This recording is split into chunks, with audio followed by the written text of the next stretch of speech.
Yes. Men want sex. They don't just want sex. They want to be wanted. So men don't just want to have sex with you. They want you to initiate sex. And a lot of times I also hear women say, my head, we don't really need your head, ma. Can the rest of your body cooperate with us? Men need you to initiate sex. Now, I believe that you won't always be in the mood. So that there's a way I describe marital sex. There's beautiful sex and there's dutiful sex.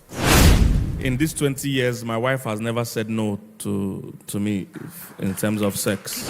You want someone who will play with him and somebody who will allow him. Men like unconditional love. So they want to be accepted for who they are, their very core, not because of what they do or what they have.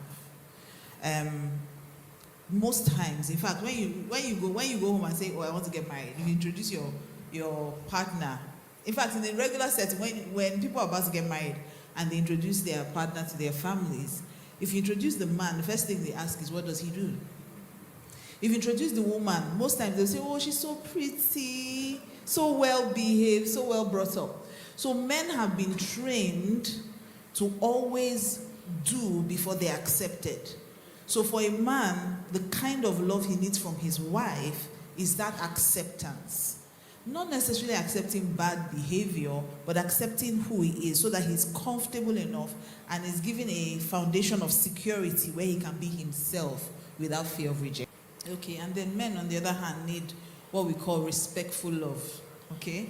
They want you to acknowledge their decisions, acknowledge their values, their boundaries. The thing about men is that respect is not respect until the man feels respected. Because I hear a lot of women say, "Oh, but I respect him, what does he want?" But for a man, you have to consider three things when you're dealing with him. Your tone, first of all.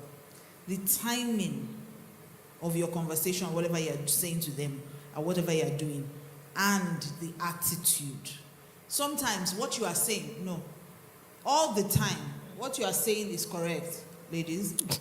But it's the tone you're using. You're talking to him like you're talking to a child. You are correcting him as if you're correcting your child. The timing too is off. You have to read the room. Sometimes it's not the time. Let it go. You can have that conversation later. And then some other times it's the attitude. It's the way you even said what you said. It's not that he doesn't know that what you're telling him is correct. It's the way you're saying it. So for a man, respect is not respect until he feels respected. You have to respect a man on his own terms, not on yours. And you see, the thing about the Bible is that the Bible kind of explains, when it talks about submission, I think that we've taken the argument to the wrong side. When the Bible explains what submission is, it doesn't really talk about obedience. That's not really where the Bible is going. Let's look at it in Ephesians 5:33, and I'll read you the Amplified Classic Version. It says, "However, let each man of you, without exception, love his wife as being in a sense his very own self."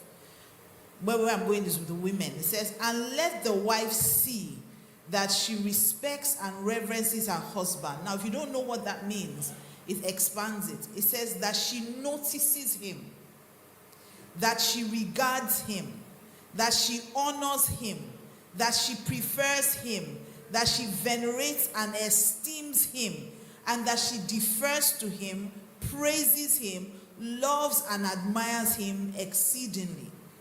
If you look at all those things, you realize that it's not necessarily an issue of obedience.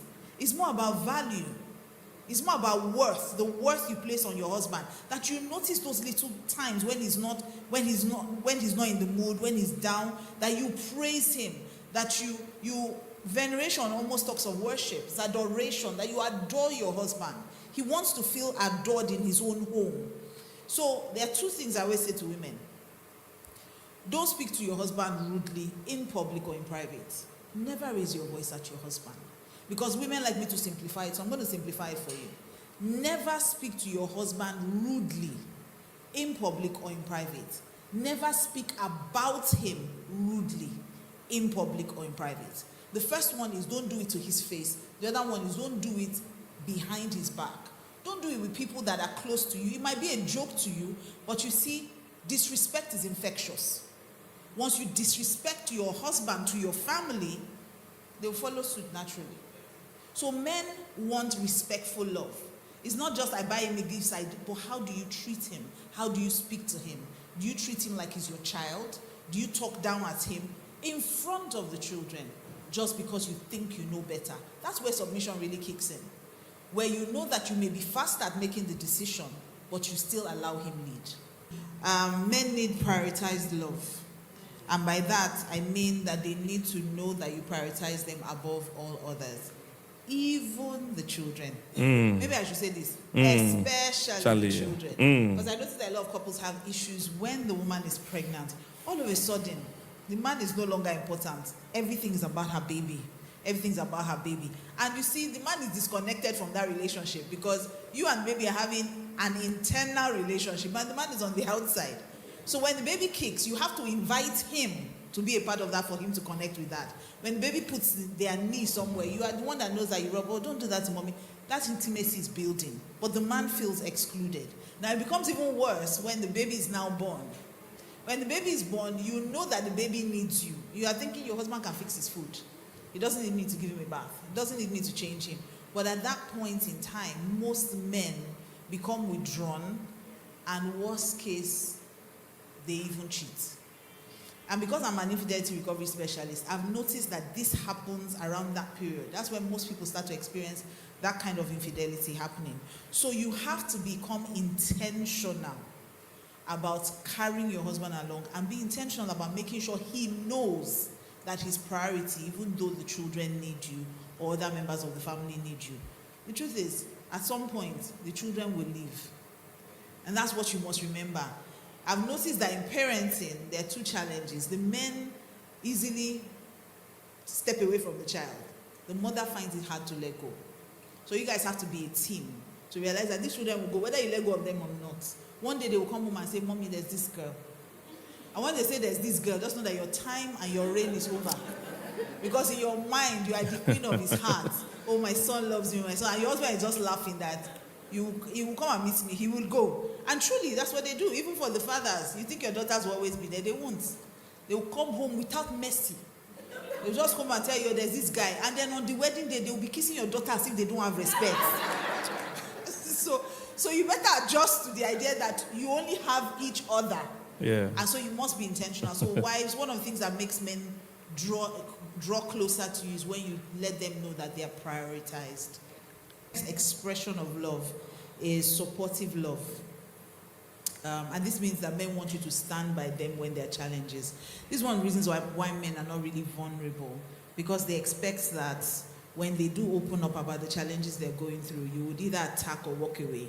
So men want supportive love. They want that encouragement, especially when they're going through challenges. They want you to believe in their abilities to bounce back. They want encouragement. Interestingly, this is a bit similar to the kind of love women want in terms of daddy love. This is mommy love. A mother will support her child through anything. If the child is not doing well in school, it's not the child, it's the school that is not teaching well. Yes.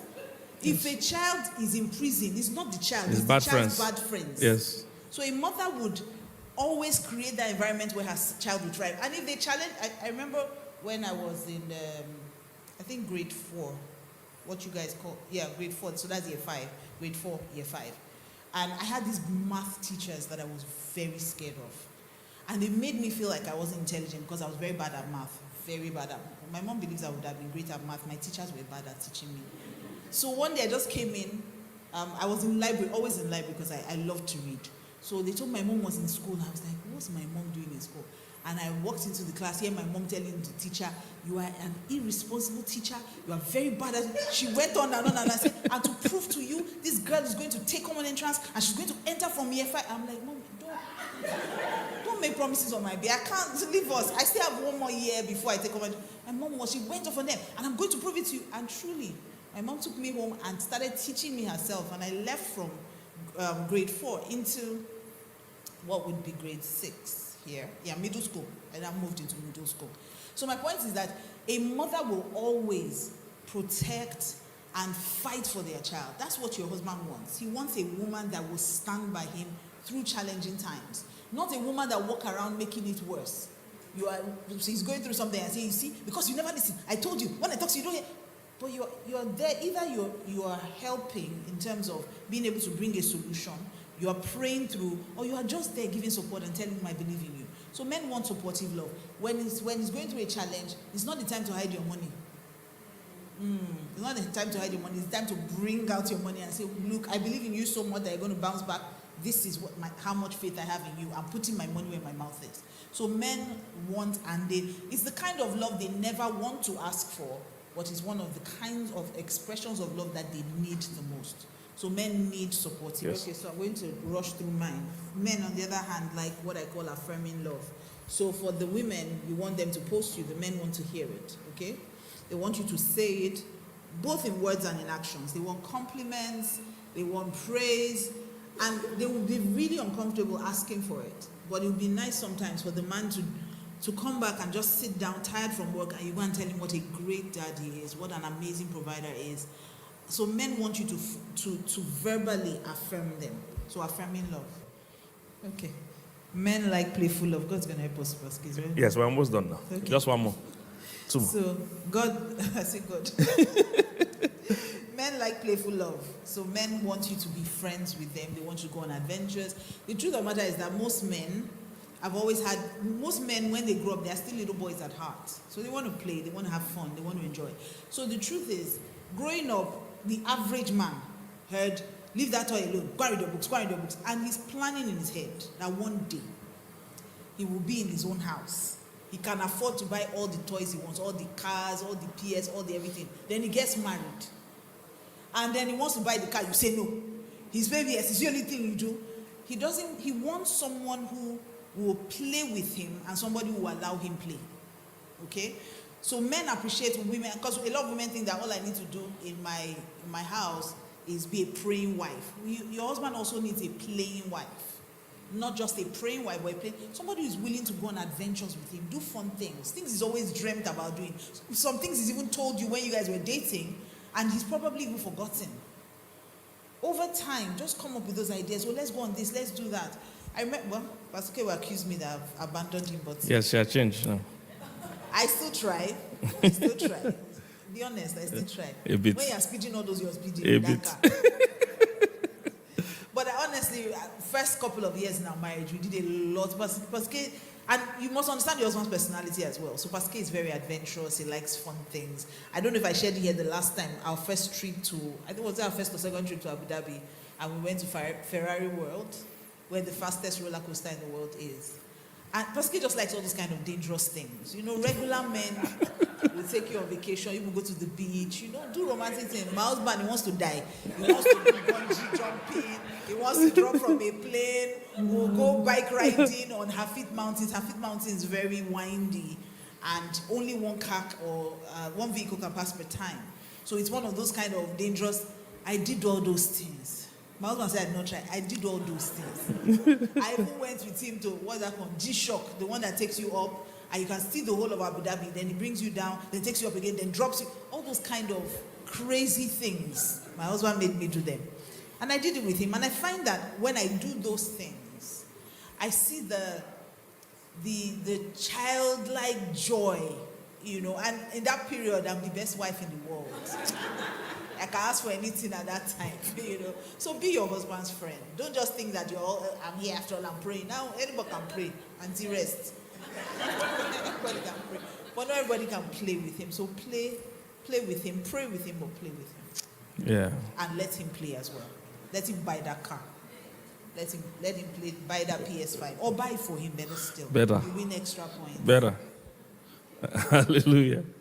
Yes, she used to play roughly with me, but nowadays, because she has children now, she doesn't want to play. Bad play with me again. That's wisdom. Two of us cannot die at the same time. None of us will die, don't worry. All right, my second to the last one, we're about to round it up. Women like romantic love, for sure.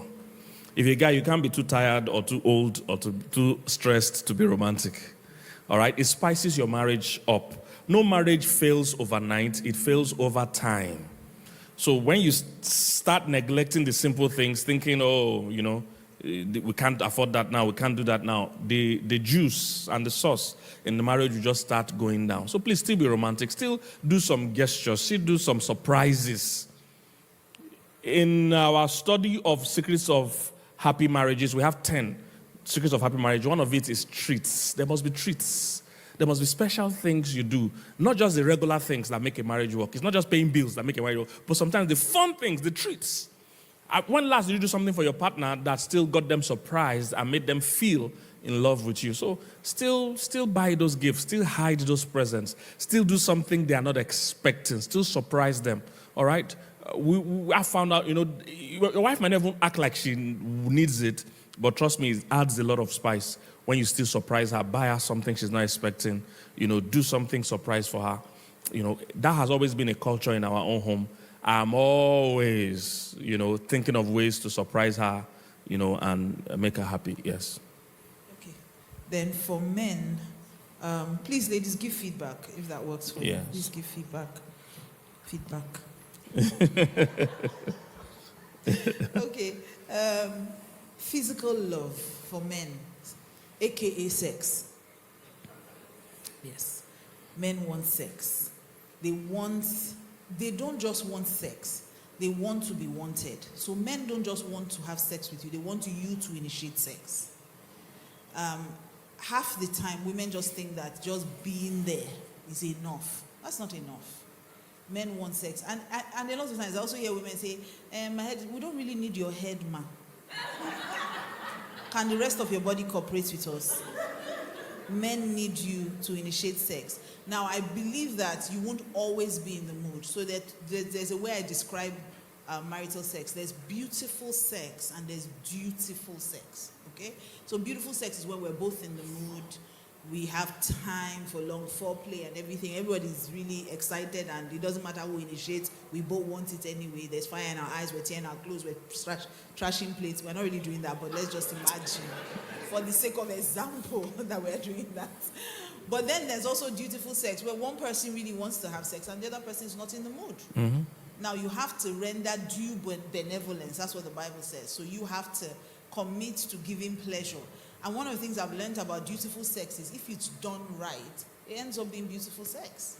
So you may not be in the mood in the beginning, but are you willing to allow your husband, and we know who is usually not in the mood, allow your husband have a quickie? Mm-hmm. So beyond allowing your husband have sex as often as he needs to, also initiate sex. Men want to feel wanted as well. So men, please let the women know. Feedback. Yes, sir. And I always add that we'll be 20 years in marriage this September. Yeah. And in these 20 years, my wife has never said no to me in terms of sex. Yes. I always like to say that because some people always feel it's not possible that, no, there are people putting in their best.